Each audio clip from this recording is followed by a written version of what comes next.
the best of the week on Relevant Radio. Well, delay and pray is a method of spiritual fasting that I came up with and I believe kind of gifted me through the Blessed Mother. It is how to delay sugar, flour, and alcohol during the week to Sundays. Okay, a very small amount of the feast day on Sundays. And how this all works together is literally following the church calendar and having an eat, fast, feast cycle of the week. How you eat, how you move, and how you pray. It's the Drew Mariani Show on Relevant Radio. I am joined this afternoon by a guest that's been on the program with me. She's been helping people figure out how to fast. And she's got a website. I want you to jot this down because she can help you achieve permanent weight loss as well as deepen your own prayer life through spiritual fasting. She's the founder of Delay and Pray. You can check her out at CatholicFastingCoach.com. Beth Bubik is here. Hi, Beth. Good to have you in studio. Hi, Drew. So nice to be here. Great to have you. It's Fat Tuesday. It is. We had a huge lunch today. Nick and I, we chowed down.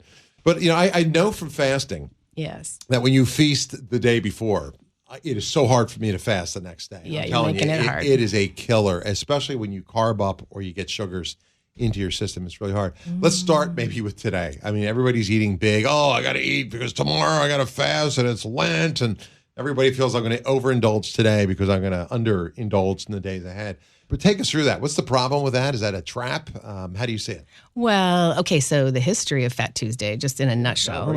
And just to let everybody know, I'm not a theologian. But what they used to do is they used to know, way back in the day, hundreds of years ago, that they were actually going to fast off of meat, dairy, and eggs. And so they would have to eat all of that because they didn't have a place to store it. And so they were kind of purging their cabinets and everything in order to get ready for the complete 40 days, right? That's really interesting. Yeah, and they didn't go back to that on Sundays like we're allowed to do now. So that's Fat Tuesday. They were, putting that all together. And Mardi Gras is Fat Tuesday in French. But now, like good old, how we do it, good old Americans and around the world, we like to celebrate hard and overindulge. And we think we got to carb up and get ready for Ash Wednesday. But unfortunately, when you do that, you start your body into this kind of overindulgence. And with sugar, you're flooding that glucose into your system. And we'll get into that a little bit of like how that works. I love sugar. Yeah, I know.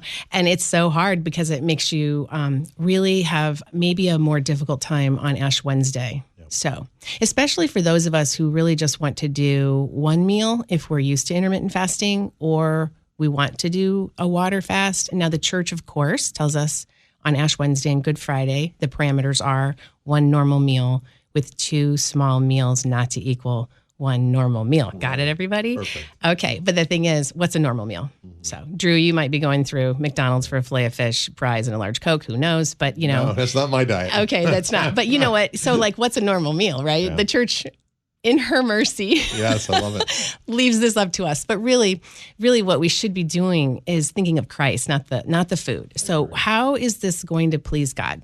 How, our bodies are the temples of the Holy Spirit. So if we can shift our mindset into, fasting is for God. Fasting is about love and abundance instead of sitting in those thoughts of like, this is going to be hard. This is going to be challenging. That's like lack and scarcity. And so it's shifting your whole mindset into the love of God and that He is interested in our bodies and our weight.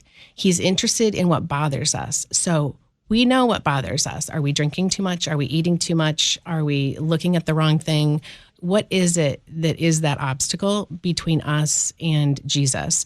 And so Fat Tuesday is really a great time to sort of recollect on all of that. And like in the Catholic Fasting Coach world, we're clearing out our cabinets of anything that might be an obstacle from fasting. And the people who start, like this week, the coaching course is open, they will only fast off of sugar, flour, and alcohol until Sundays. And then they will have, they're allowed to have something, a little bit of sugar, flour, and alcohol, either Saturday night after Mass or Sunday. It is a little challenging for them to go the entire 40 days, right? Or, with Sundays, 46. But that's really what the Fat Tuesday idea is to, kind of purge your house of all of that. You don't have to eat it. There is a trash can. And and then and really plan your Ash Wednesday to be great. So nobody wants to waste food. So you think, I'm going to throw all this stuff out. Are you kidding me? But no, you're right. I mean, if you get it out. And what I found is like when I fasted and I've gotten off of sugar or whatever it might be, I like dark chocolate, right? Even if I had a 70% cacao or whatever, however you say that, or 80%, when I put that back in my mouth after I fast, like my taste buds came to life, and then it tastes super sweet. And it's so much better. But before, if you're doing sugar all the time, you kind of lose your... You don't even appreciate it. You don't. But when you fast from anything, it's like everything comes back to life. Yes, and it doesn't mean that we don't feast on Fat Tuesday. Like, I will be ordering a ton of salad, and I will have salad, one-piece pizza. Pizza's so good. Yeah, so that'll basically be because it's Fat Tuesday. I'm so excited. So that's my indulgent, but it's not really overindulging. And we've already cleaned out. We literally take our alcohol out, and we just put it downstairs, and out of sight, out of mind. I'm telling you, it works. You do lose weight, and I know you want to get into that. It's not like this is Catholic Weight Watchers. This is not. This isn't Weight Watchers at Lent, because people are like, how can you do that during Lent? That's not our focus. But the focus is literally body and soul, and what's good for your soul is good for your body. What's good for your body is good for your soul, right? And all of the benefits, like you're talking about the health benefits of fasting, it's also health benefits to your soul. It's amazing. I don't think people often think about it. We get caught in these really bad habits of consumption, and we're also motivated and driven by emotional things too. Sometimes people eat out of stress, or they'll drink out of stress, or whatever the situation may be. There's certain triggers that do that for people. And I think if you can detach from those things, you might find healing in those emotional areas too. Oh, my goodness. Let's talk about ketosis and autophagy and how we can get into that, how we can build those muscles. And I love the spiritual aspect of this. I think they do go hand in hand. Our bodies, the temple of the Holy Spirit, and I think we do have an obligation to maintain it and be healthy and to detach. People are listening right now. They're saying, I'd love to do this with my spouse. I would love to lose some weight. I'd love to maybe get into fasting. So you feast on Easter. We fast all the way through Lent, and then we feast, but we don't want to binge. And so we have to all relearn feasting in biology, neurology, and theology. And so we keep taking everybody through after Lent and through those weeks after, so that we can feast in a really moderate way that is virtuous, crawling under the cross like Simon of Cyrene, right next to Jesus, and how he was transformed. But he didn't necessarily want to be transformed at first. He was picked, chosen. You get under this cross here and help Jesus. And he was like, okay. And so I take it from that aspect of how, this weight struggle you have, this health struggle, just embrace it, because it's going to be leading you to spiritual fasting. And that is the essence of life. It's not dieting. It's not losing weight for yourself. It's going from vanity to sanctity. And it's giving up for a little while this sugar, flour, and alcohol for others, for your children to come back into the church, for your husband to be converted. It's just beautiful. And eventually to please God. But we can't just start with pleasing God sometimes, because, we have these interior lives that are like the purgative way, the illuminative way, the unitive way. We can't just start over at the unitive way. Everybody says we should. Nice. It'd be nice, but we can't. Right. So we just start at purging our sugar. Hey, that's a good start. And that pleases God, doesn't it? I mean, every it has sacrifice to. Does. Yes. Every sacrifice. And I'll tell you what, there's a power in fasting. It amplifies your prayer. Let's jump into ketosis. Basically fuels the body with fat. When you fast, your body depletes its glycogen. That's the stored sugar. And it begins to break down fat for energy. And I'm torn over this whole aspect. A lot of these carnivore diets, and people go into it. I know people have tried it. I'm like, how can you eat bacon and whipped cream? All it sounds great, day one, but a lot of people just scream for other things that fall outside of the things that put you in. But when you fast, you do go into ketosis. So it's a little bit different too. When you're in ketosis, it leads to a metabolic state where your liver converts fat into ketones, which serves as an ultimate food source. And there's fat loss, and people claim they get a lot of energy, inflammation gets reduced, and there's a whole lot of other things. It's good for your heart. Also, when you fast for a long period of time, autophagy is something that I often talk about because the benefits of it are really good. Everything from cellular repair to reduced risk for cancer and a whole lot of other things, reduced inflammation as well. your immune system resets. And there's lots of different ways to fast. Short, longer fast, mid-range fast. What's best for you? Let's take us through this and let's talk about ketosis, because there are diets that put you into ketosis. I know fasting does it too. I'm more of about a balanced approach. Like I want a salad. I want some greens. I want to get healthy carbs, and I understand there's unhealthy carbs. So maybe walk us through some of this. Help us better understand how to approach it, how to put the body in a state where we burn fat and heal the body. Everything that I've learned is about moderation, and that's where virtue is practiced in moderation. I'm with you on that. And so I lost 30 pounds permanently, just delaying sugar, flour, and alcohol, not counting carbs, not with super long fasts.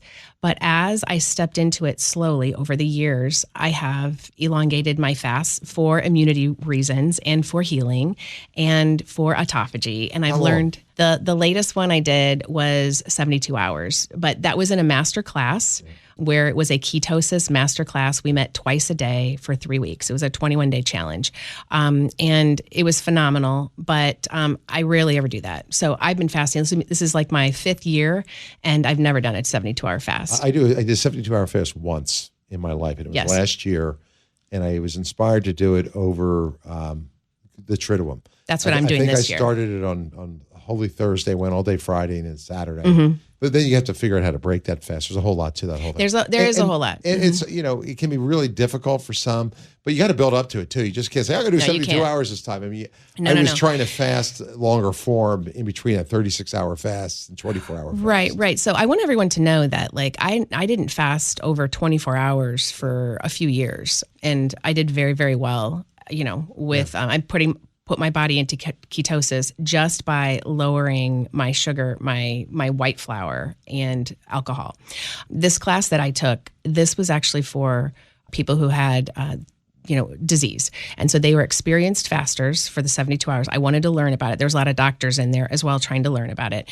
And one of the gals in my class had breast cancer, one had a brain tumor, and they're getting new research now that these longer fasts will help whatever the therapy is for those types of diseases just go faster and have better results. So that's why I took that class. But I don't, okay, so that's... I don't want to step on you, but sugar feeds cancer. So if you cut it all out, the body's pretty Sugar amazing. feeds cancer. That's what we know. And we also know that insulin is a growth hormone, and that also grows cancer.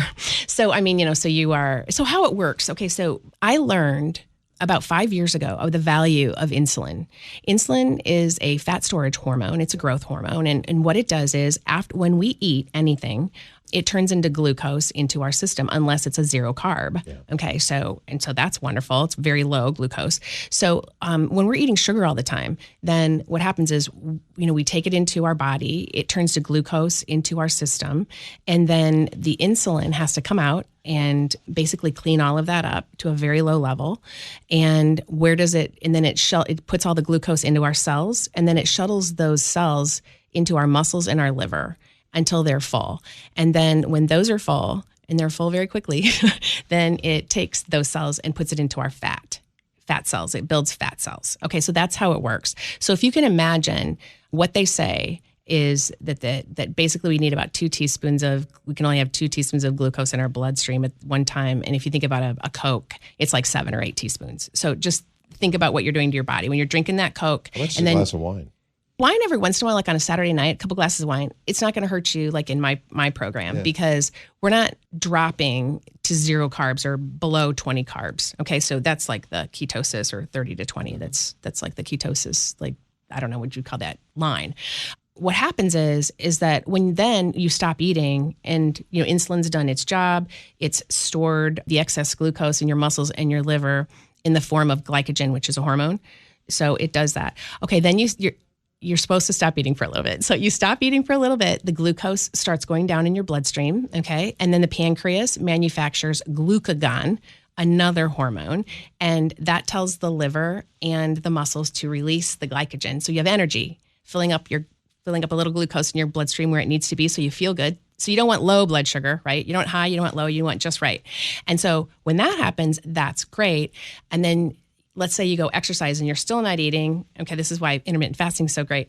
And then you use up all that glycogen, and then your body has to go to the fat stores to get the energy, and then it turns the fat into ketones, and that's when you burn the ketones, and that's when you're hungry, not like hangry, but hungry, and you're burning fat. So you have to go through all that glycogen, all that glucose that's in your system in order to get to the fat.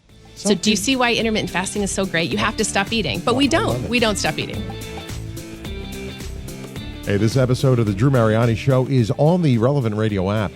The Relevant Radio app is completely free. It's updated daily with fresh articles, podcasts, and prayers. So don't delay. Download the app today. Thanks for listening.